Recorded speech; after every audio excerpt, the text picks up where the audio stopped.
where many more patients would be benefited.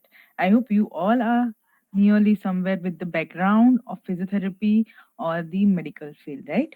So let's begin with our first presentation right now, role of physiotherapy in the Parkinson's disorder. So here I am sharing my screen now, okay?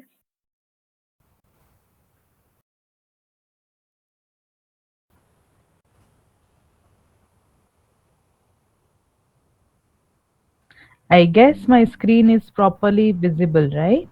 Yes, ma'am. The screen is visible, ma'am. Perfectly fine, sir. Yes, ma'am. Perfectly fine. Okay, that's great. Okay, so I'm starting with the recent trends of physiotherapy in Parkinson's disease. So, first of all, we'll see in this presentation about the introduction, cause, symptoms, diagnosis, and the treatment of the Parkinson's disorder, and then we'll move ahead with the role of physiotherapy in its recent advances.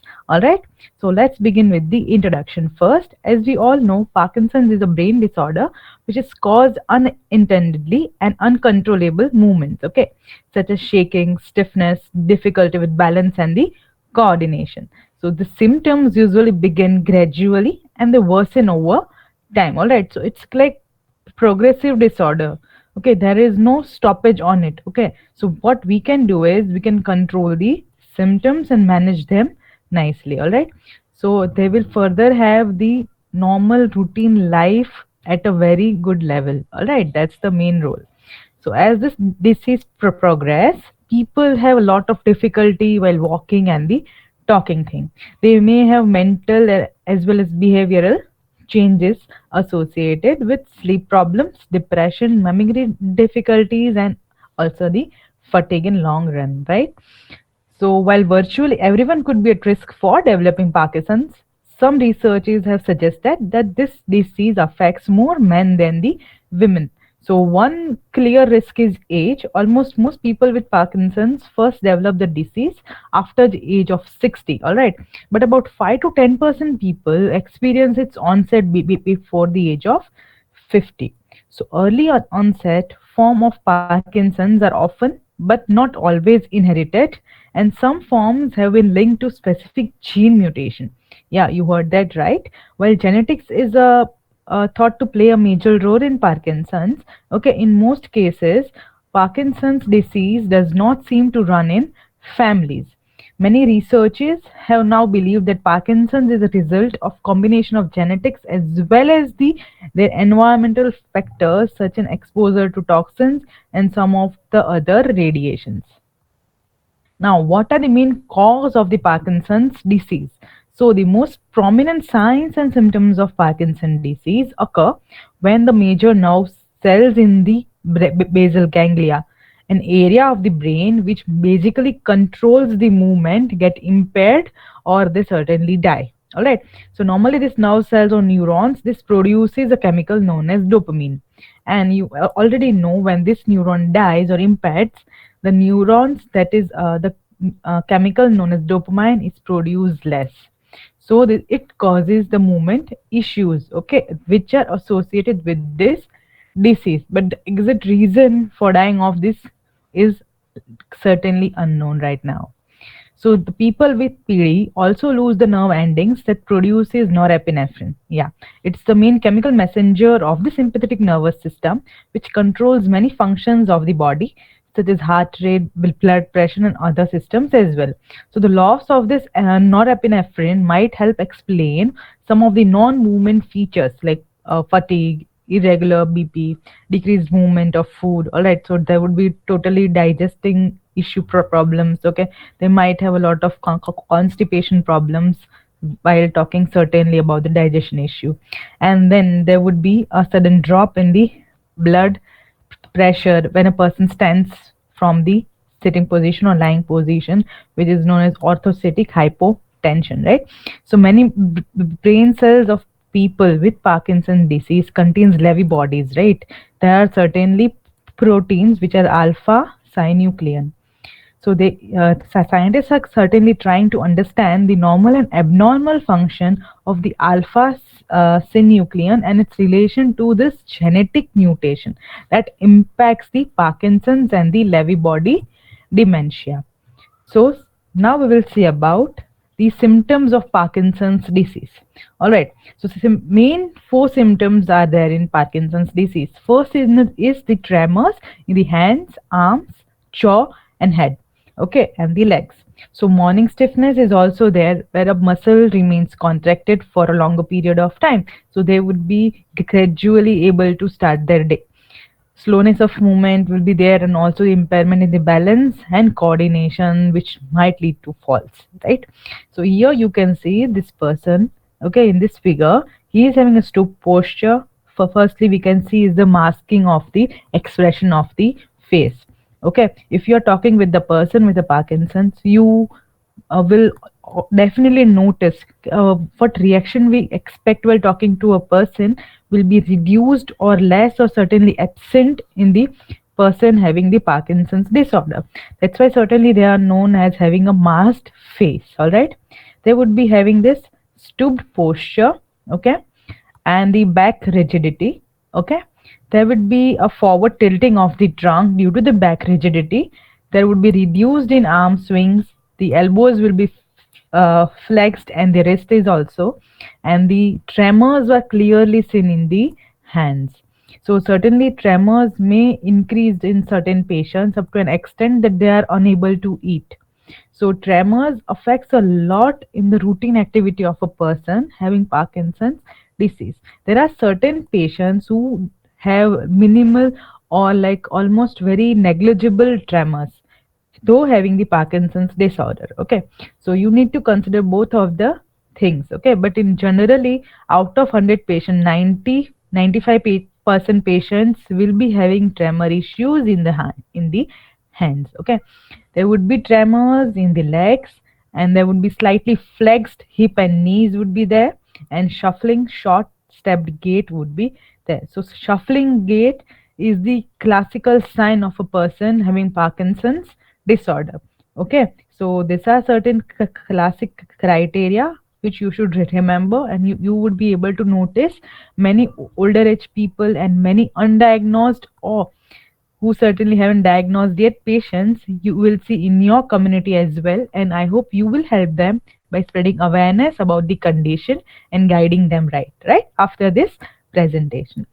So there are several other symptoms as well which are associated, such as depression and other emotional changes. Okay, when a person is suffering from all of these things, like their hands is trembling, they are unable to do their routine activity, they are getting in a mindset which is certainly changing, and that at a long run leads to depression and other emotional changes, difficulty in swallowing, chewing, speaking. So they are likely able to communicate and having difficulty in that as well. Okay, urinary problems and constipations leads to other issues, and also the skin problems. So this all contributes to a person's mental ability and their mental state, right? So I hope it's clear till now. So let's move ahead. So people with Parkinson's disorder have Parkinsonian gait, which we have already seen in the slide before, where patient tends to have a leaning forward, taking small, quick steps, and the reduce in swinging their arms. Okay, they might having trouble in initiating or the stopping of the movement. Okay, so this might lead to accidents or any other kind of a thing, where while they are crossing a road, if a car is coming and they need to stop, but due to trouble in stopping, they might have an issue and have an accident. So it's very important that they are being trained. They need certain kind of gait training and other things to have a proper normal life with no accidents. Okay, so symptoms often begins on one side of the body, or even in one limb, or on the one side of the body. So as this disease progresses, it eventually affects both the sides. Okay, so simultaneously, first when it begins, you need to remember it might be on single limb or a single side. Okay, but when gradually progress, it will have both the sides. So initially it will be asymmetrical, but in longer run it would be symmetrical on both the sides. Symptoms will clearly be visible. However, the symptom may still be more severe on one side. That is a clear case thing. Okay. So some people with Parkinson's have experience in changing their cognitive functions, including their problem solving, memories, attention, capability to plan and to execute and accomplish a task. Stress, depression, and some medications may also contribute to this changes in the cognition level. Now, how to diagnose the Parkinson's? So currently, no blood report or no laboratory tests are there to diagnose non-genetic cause of Parkinson's. Okay, but doctor usually diagnose the disease by having a proper medical history of a patient. Okay, and also the main neurological examination assessment.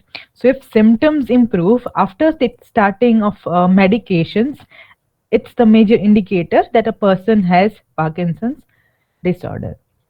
There are certain other conditions as well which are also having similar features, but they require accurate diagnostic and soon medical attention. Okay, so uh, when a person is having any kind of symptoms, do contact the neurologist for right guidance and right treatment. Now we'll see what are certain generalized treatment for the Parkinson's disease. So currently saying no cure for Parkinson's disease is there, okay, in medical, either medicine, surgical, or any other therapies, okay. But here all of these relieve the symptoms and which enhance the quality of life of the person having Parkinson's disorder. All right. So what are certain medications? So it in how are they helping? So first thing is they increase the level of dopamine in the brain. Okay, they have an effect on the brain chemicals such as neurotransmitters, which transforms information between the brain cells. All right, and it helps control the non-movement symptoms. The main therapy for the Parkinson's is use of levodopa. Now, this nerve cells uses levodopa to make dopamine to replenish the brain's dwelling supply. All right, so it will be a replacement for the dopamine. So usually people take levodopa along with the another medicine known as carbidopa, which prevents or reduces some of the other side effects of the levodopa therapy. Okay, such as symptoms like nausea, vomiting, low BP, restlessness, and it also improves the symptoms of the levodopa. All right. So they may prescribe medicines according to the other symptoms as well. Like for the dopamine, it will give the dopamine agnostic to stimulate the production of dopamine in the brain. Okay, enzyme inhibitors to increase the amount of dopamine, to slow down the enzyme that break down the dopamine in the brain during the earlier stages. The amantadine to help reduce the involuntary movement which are happening in the person, and the anticholinergic drug to reduce the tremor and the muscle rigidity, which is the main problem in the Parkinson's condition, right? So what are other therapies that help manage this Parkinson symptoms? Okay, so these are physical, occupational, and speech therapy, right, which helps to maintain the patient's gait and voice disorders, tremors and rigidity, and decline in the mental function. So healthy diet is overall necessary for improving the wellness. So exercise is also the main concern here, which strengthen the muscle, improve the balance, flexibility, coordination, along with reducing the rigidity and other problems. Massage therapy to reduce the tension, and yoga, tai chi to increase the stretchability and the flexibility in the person. So Honia staging scales is very important. Okay, so here this scale is describing along with its grades. So when the person is having grade 1, there would be unilateral involvement only with minimal or no functional disability, that is known as early phase of Parkinson's disorder. Okay, then Honia scale 2, grade 2, bilateral or midline involvement is there in the person along with no impairment of balance. That's also an early phase in the patient. When patient have bilateral and mild to moderate activity limitation, impaired postural reflexes, physical independence, therefore the person is termed as having grade 3 issue and the phase is complicated. Okay, but yes, it can be handled. Then when a person is having severe activity limitations but they are still able to walk or to stand unassisted, yeah, that stage is also complicated but can be managed, and it is graded as 4 in the HY scale. And when the patient is confined to bed or wheelchair and without any aid, they are unable to walk and complete assistance is there, that is the late phase, and the patient is in grade 5. All right. So this is the very important scale which is to be remembered. The other scales which can be used along with this to measure the different things are 10-minute walk test, Berg balance test for the balance, time up and go test, new freezing of gait questionnaire is there, movement disorders by Unified Parkinson's Disorder Rating Scale, okay, MMSE, and the FIM scale, and there are many other scales which can be found according to be need. Now major thing, role of physiotherapy and its advances. Okay. So how physiotherapy helps and what are the advances we can find right now.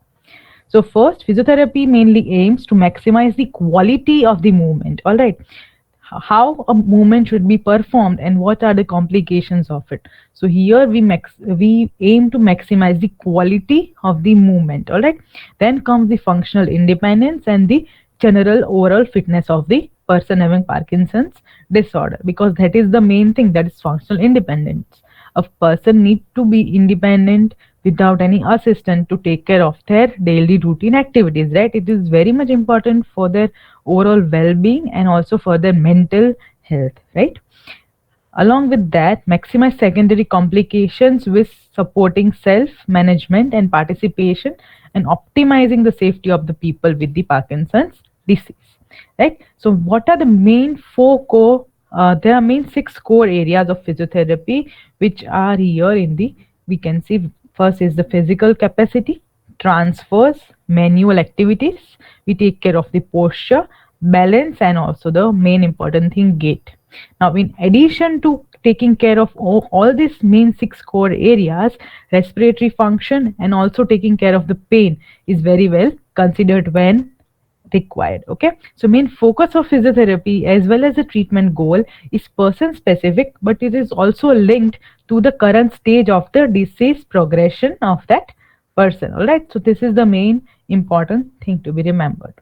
Now, how physiotherapy is helping in the disease, in overcoming the disease progression. All right, so first, diagnosis is very important. Okay, so medical diagnosis, after considering this, when the time is when the Hunia scale, a person is having grade 1. All right, so during the after the diagnosis, drug treatment would be definitely started. So when the person is in grade 1, physiotherapy goal should be self-management and support.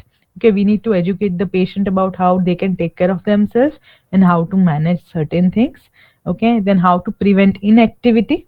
Okay, how to prevent fear of moving or the fear of fall. Okay, improve their physical capacity, reduce certain pains in their limbs and arms due to muscle rigidity or any kind of muscle disorder, and delay onset activity limitation.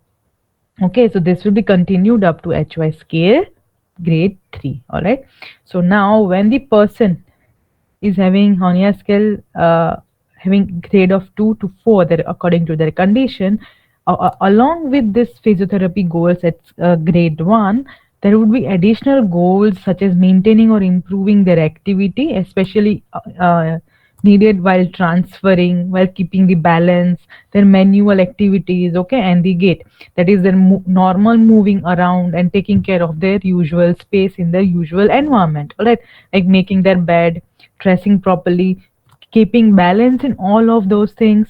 Okay, transferring from different positions in a very well non-fall way. All right, so that's the basic thing which we teach them about how they can do it very nicely, smoothly, and independently, right? Most important. And along with this, when a person is having other issues, then there is possible neurosurgery is prescribed by the doctor. Now, when the person is having their condition deteriorated up to grade 5, then along with all this, Some additional goals are also added, like maintaining their vital functions, preventing pressure source, prevent of contractures, and supporting the caregivers and the nurses. So how all these things are taken place, that should be the main main role of physiotherapy. Now, how physiotherapy helps. So first we will talk about the amplitude training. It's a specific form of physiotherapy which is known as LSVT, which is big training. Okay, so this is the main big training. Here we will ask the person to have certain big and exaggerated physical movements, okay, like high stepping and arm swinging. As we already know, the person's step has the step length has decreased, stride length has decreased. So we will ask the person to make it big, make a big step. All right. We will ask the person to move in a big way. Okay. While their arms are not moving, we will train them. Okay, you should move it. Okay, you should move your arm in a big way. So this is known as LSVT, big training. Okay. Other is LSVT, loud therapy. As we know, person's speech tone and voice modulation has decreased up to a certain level, so we will ask them to speak it loudly. Okay, so this is the basic thing. So we will known it as big and loud therapy. All right, so it overall helps the person to amplify their movements, okay, to speak loudly and amplify their voice as well. It includes in the writing as well, because the writing, you will see, before the certain years of the Parkinson's and after the diagnosis of Parkinson's, you will be able to differentiate in the size of the writing as well. All right, the writings has been decreased and it will be like scribbled. Many patients complain we are unable to do our proper sign and our checks are getting rejected.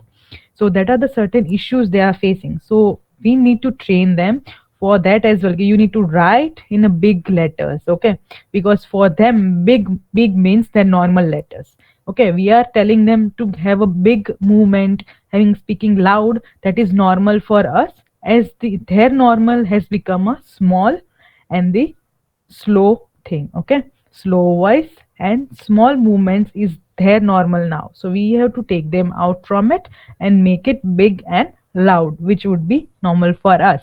All right, so that would be very much easier for them. All right, and it will reduce certainly their overall problems associated with these things. I hope this is very much clear. This is the amplitude training. You must remember one thing: big and loud. Okay, now we'll move ahead with the reciprocal patterns. So here reciprocal patterns are side to side or left to right patterns, which are like diagonal patterns. All right. So Parkinson's disease may affect these patterns.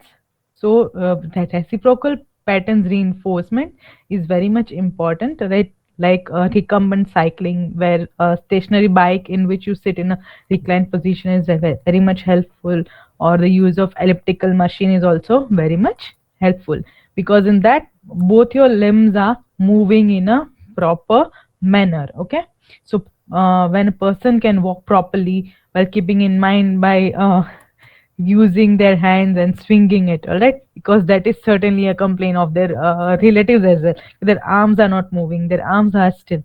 Right. So yes, we need to tell them you need to swing your arms. Okay. But when we are not there, it's the person's responsibility to swing their arms. So we need to tell them to walk specifically by taking care of swinging their arms.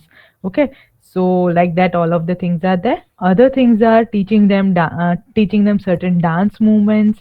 Okay. So that certainly helps as well. Now we'll talk about the balanced work. The major important thing here is the keeping of the balance.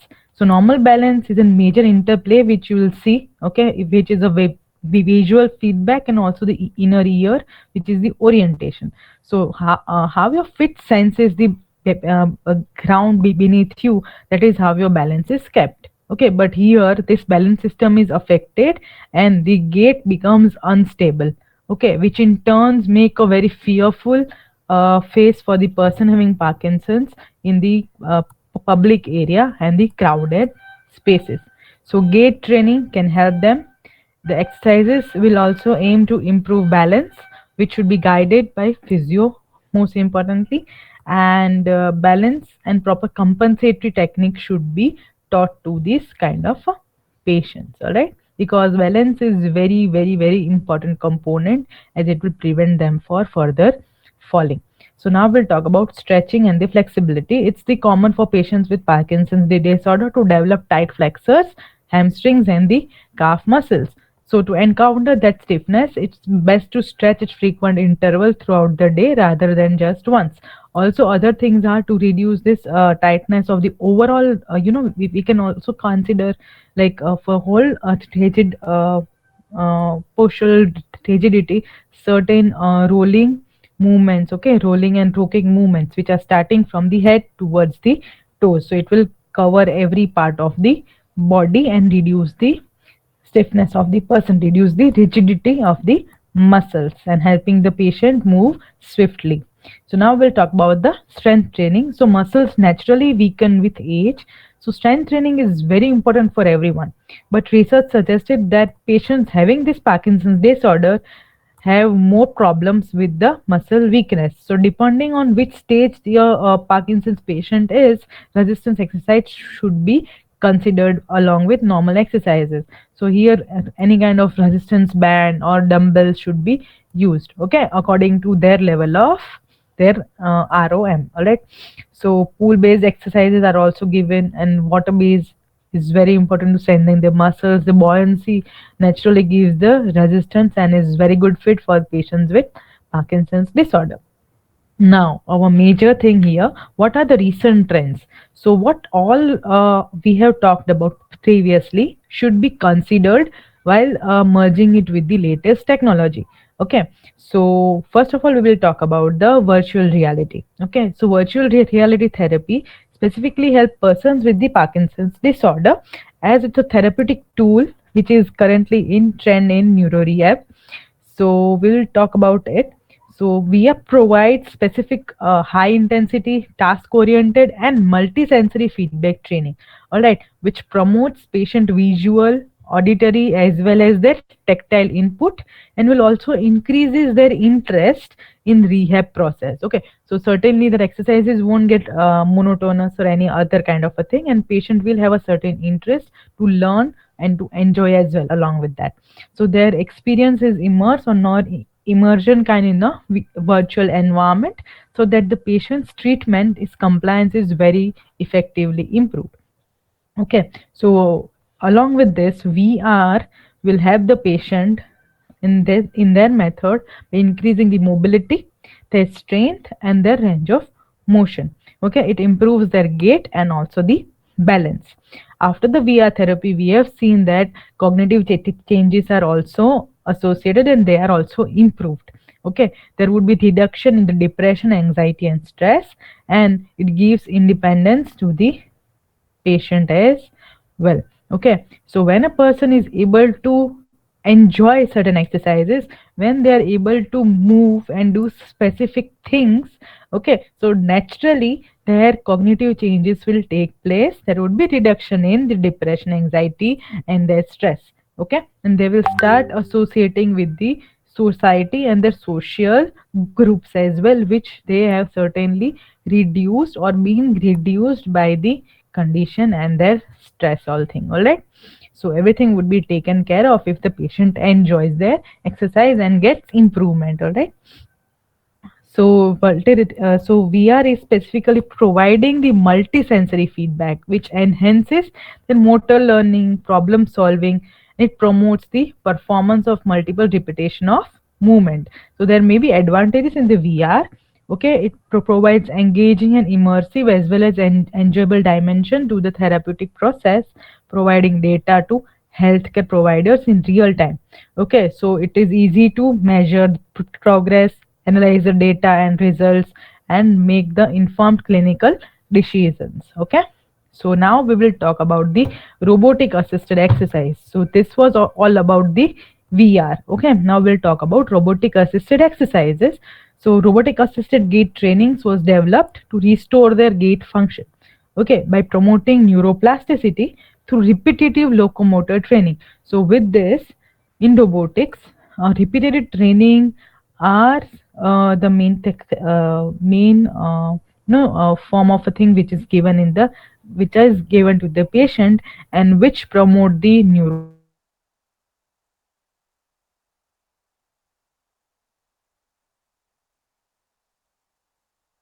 along with the improvement in the person's condition. Now we'll talk about exergaming rehab, right? Everybody like games, right?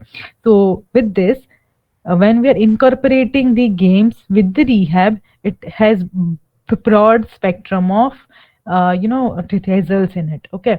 uh, when we are talking about exergaming in the rehab method, it provides certain digital games, and the user does exercise in order to achieve the game's outcome, all right, to reach at a certain level. That is the basic criteria, all right, which we all do in any other games, right? So Adam Ottol also defined that ER as video games that uses exertion based interface that promote the physical activity, fitness, gross motor skills, and the development. Okay, so ER is available with every equipment that projects the digital exercises programs, including non-immersive console, semi-immersive hybrid system, and immersive virtual reality tools.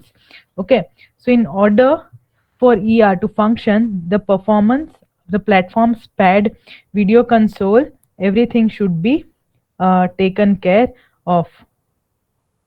Okay, so the combination of ER with the use of treadmill by patient with the Parkinson's disorder has shown positive results on their gait, their stride length, their balance, and every other area, including their improvement in upper limbs, in particularly the oscillation of the arm, which has reduced. Okay, we all know arm swinging has reduced. Okay, that affects a lot to them. So here that is also being taken care of. Finally, the rehab with the use of ER is found to significantly improve their mental health in the patient with PD.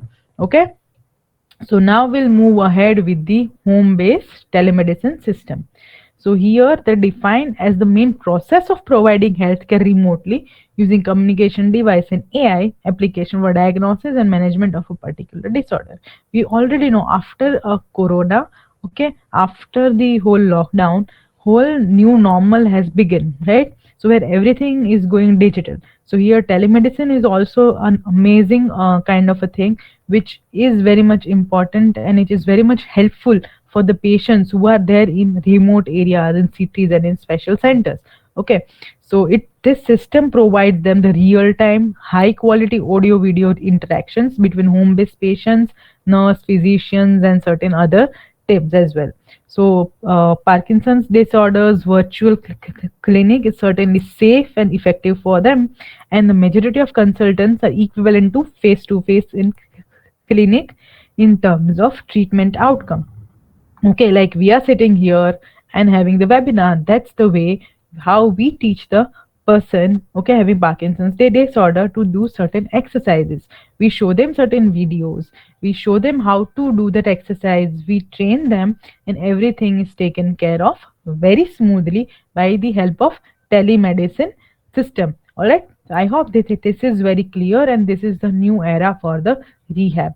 Okay, now the next thing comes is CIMT, that is Constant Induced Movement Therapy. It is a technique for improving the arm and hand function in people with neurological condition like Parkinson's, and also in stroke patients, we all know.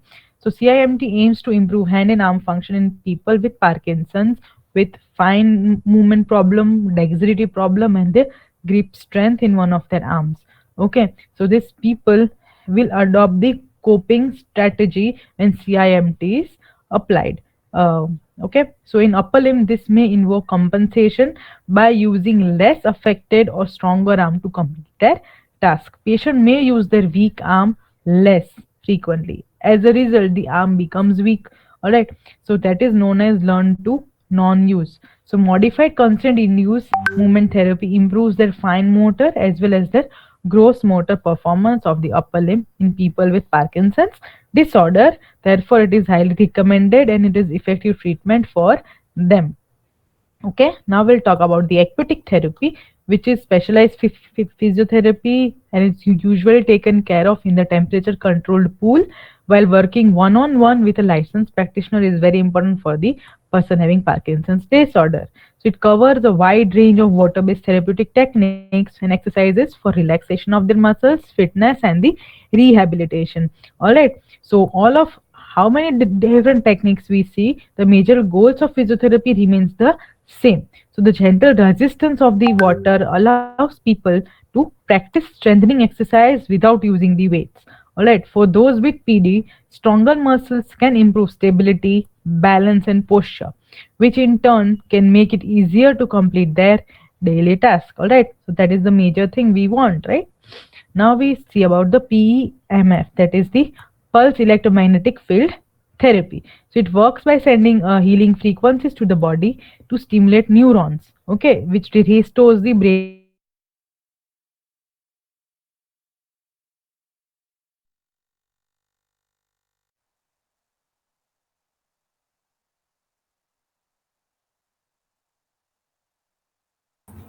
Excuse me, ma'am. Hello?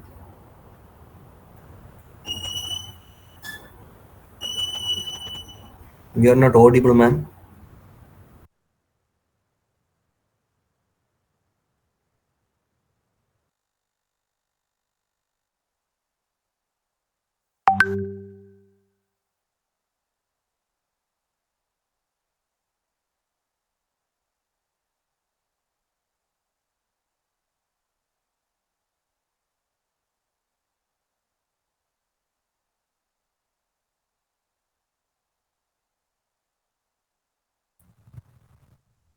Hello,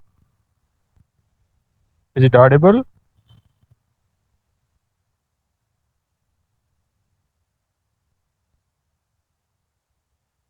Hello. Yes, sir, you are audible, sir.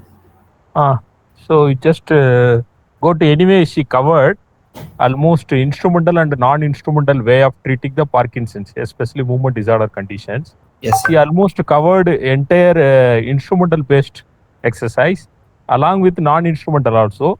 Recently, it was developed by this multimodal exercise. So the multimodal exercise, which consists of AFNR techniques. The AFNR means aerobic. Uh, F stand for flexibility, N stand for neuromuscular, and R stand for resisted exercise. The neuromuscular control exercise, which consists of mainly for balance corrected exercise, postural correction exercise, coordination correction exercise, and gait corrected exercise. Generally, the Parkinson patients, those who have mainly this short shuffling gait, festinating gait, and the freezing gait. This is the common. So the gait issues is the more prominent clinical symptoms. How to correct? So there is a evaluation gait instrumental based device which is available at demands, that is called as gait ride system.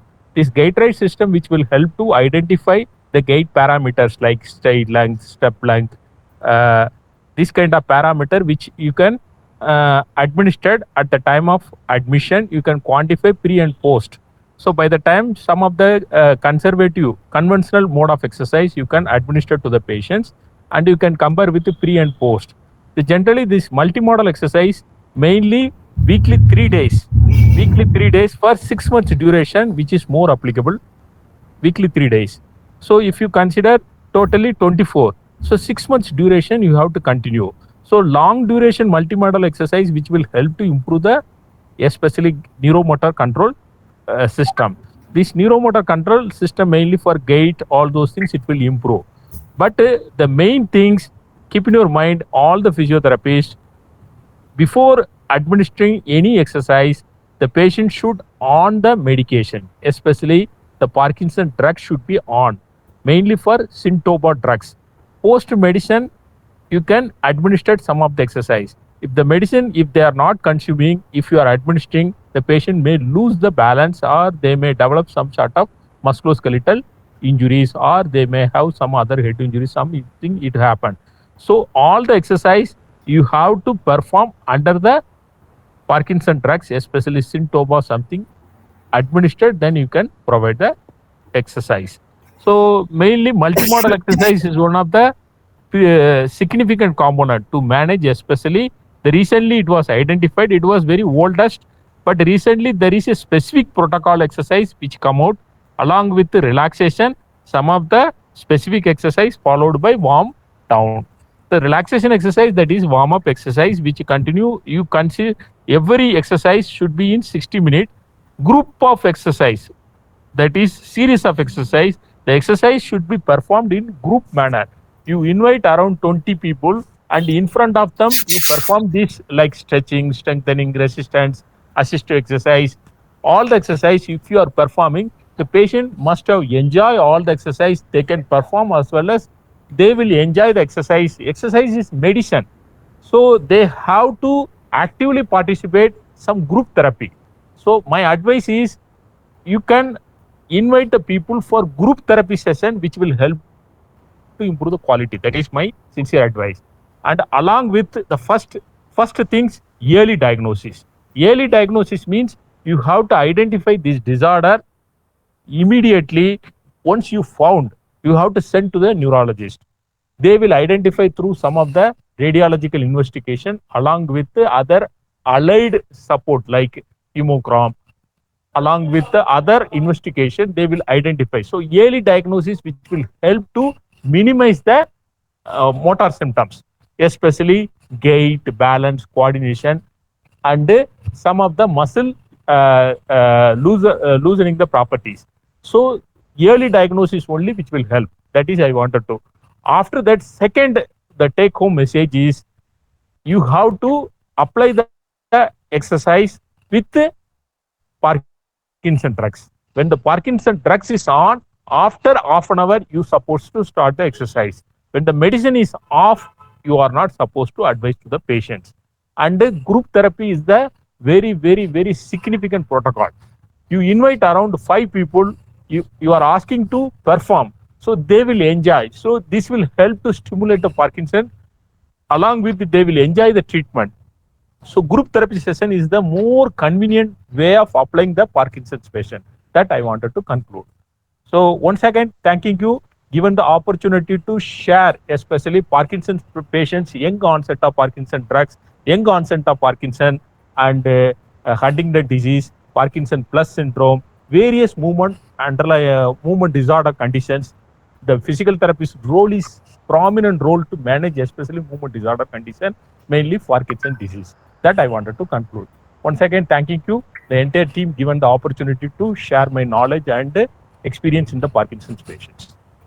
Thank you. Thank you so much, sir, for sharing your experience. Yeah. And our Deepali ma'am is back. Yeah. Can you kindly share, ma'am? Continue, ma'am. Yes.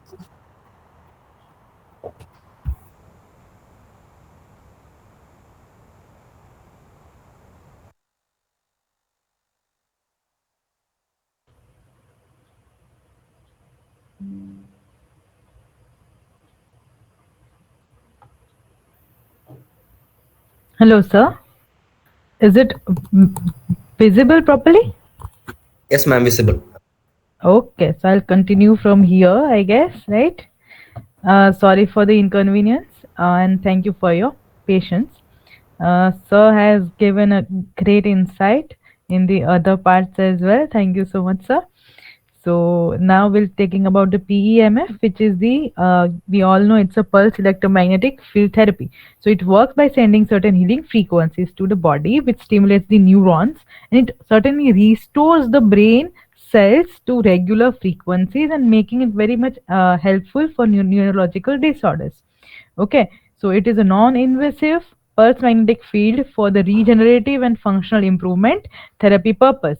Okay, so this applying to the brain boosts cellular oxygenation by increasing the circulation in the brain by stimulating the brain mitochondria. All right, so this certain changes results in faster and increase in the cellular regeneration and the repair, which is on the natural level. All right, so several study has seen that there is improvement in the gross and fine motor function and their cognitive abilities. And the PMF have a molecular action and significantly alter the reactivity of the molecules. Okay, reactivity of the radicals, free radicals. So with fewer free radicals, there is less inflammation and aging related to degeneration and the slowing down. Okay, so this has been proven to alleviate depression and improve the mental health. So so it is a major This holds a major healing potential for the patients with Parkinson's disorder, along with physiotherapy and neuro rehab. Now, the other major thing we'll talk about is the dual task training. We all have seen that patient with Parkinson's disorder have an impairment in the automation of the movement. All right, like their movement are there, but the automation is becoming less. All right, so they have to think more and more about what they are doing, and in order to also compensate as well.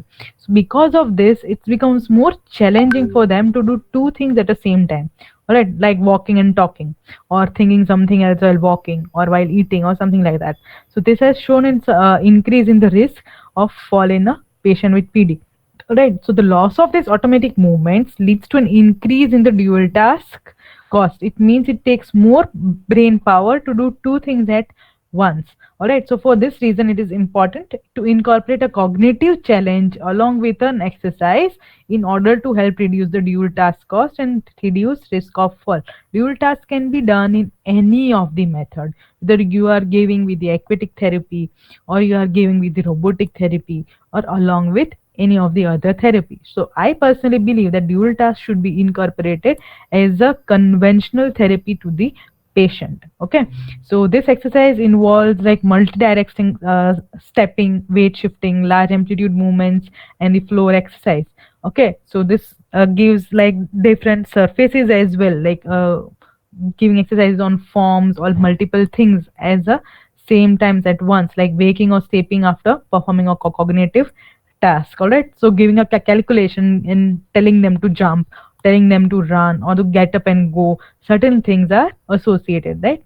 So there are other benefits like that, such as improved balance, sensory integration also improves, the reduction in the fall risk, and the quality of life improves, and also the cognition also improves certainly. All right, so this was all about the dual task training.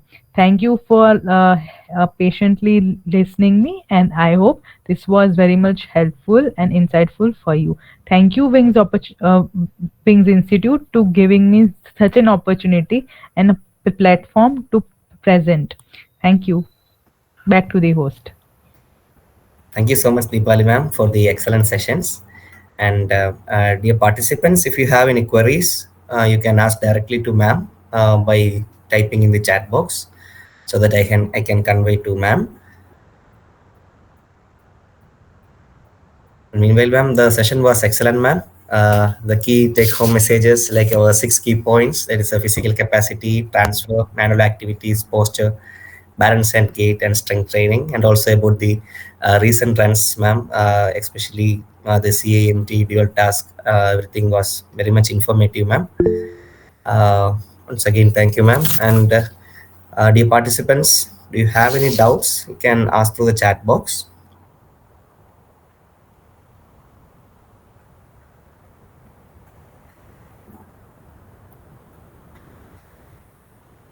And we have a query, ma'am, that is use of the virtual reality based on the stage of based on the stages of Parkinson's. That is whether we can use fully immersive virtual reality in all stages of Parkinson's, or semi-immersive is ideal. Is it Okay. based on the staging? Yes. Okay, so personally, I believe when we are talking about VR technology or in any other thing, the main grading and the capacity of a patient to perform that exercise is very much important. Okay. And so, based on that, you can give any of the exercise. And other important thing is the goal. What is the goal for you or goal for the patient to achieve? All right, so based on that, you can give. If a person is completely on the bed, so giving at that time virtual reality will help a little bit. Okay, but more of other exercises are important to reduce their rigidity and other things, because with a totally rigid posture and stiffness and everything, a person might not get the full benefit of the VR. Yes. Are you getting the point? So patient Yes. must be fit to do that thing. Yeah, it can definitely help to enhance the certain extent of their cognitive thing, and it might help that person to improve certain movements. All right, but it would be little in a later stage. Yes. So yeah, along with the conventional, that is very much helpful in the later stage, and in initial stage, it would be do wonders to the patient, right? Because they would be able to do their normal functions are there. It's Yes. not, they are not confined to bed completely. So Mhm. yeah, that will give a very much benefit to the patient in the initial or the mid stages. Yeah, I hope that clears the query. Yes, thank you, ma'am. I hope the participant, your query is fulfilled. And we have another one more doubt, ma'am. Yeah. Ma'am, is it necessary that during the on-off period, no? So after taking the drugs, only exercise can be administered, or is it not necessary that after taking the drug only the exercise should be administered? Actually, I didn't get the question. Can you please repeat it? Ma'am, there is on-off phenomena, no, ma'am. Yeah. Yeah, so after taking the drug, nearly 30 to 45 minutes, after that, the patient will be much active. So Hmm. is it necessary that, or is it important that giving exercise only after administering the drugs, whether it will be more beneficial, or before that also it will be the same benefit, I think it will be beneficial in both of the stages. both of the Okay, states? in both of the stages. Yeah. Thank you, ma'am. And we have no other queries, I think so. So once again, thank you, Deepali ma'am, for sharing your thoughts and experience, especially. And it's Thank you so much, I sir. hope it is very much useful for participants, for upcoming generation also, ma'am. So Yes, I very thank. important. Yes, ma'am. Where the new generation, the physiotherapy is like ever growing field, right? Yes, ma'am. Because it's certainly very much new to the medical field. Yeah, ma'am. So it's our duty to spread the proper knowledge, and Correct. it's our duty to attain that knowledge, Yes. learn new, and to implement it in Implement. the right way, Yes, ma'am. where and how much it is needed. So that's the piece of cake. Yes. Yeah. Okay, thanking our Wings Institute also to organize such an event, especially for the upcoming generations, and hoping more and more events like this. Okay, and thank you so much, ma'am. Thank you all your participants. Thank you. Thank you so much. Yeah.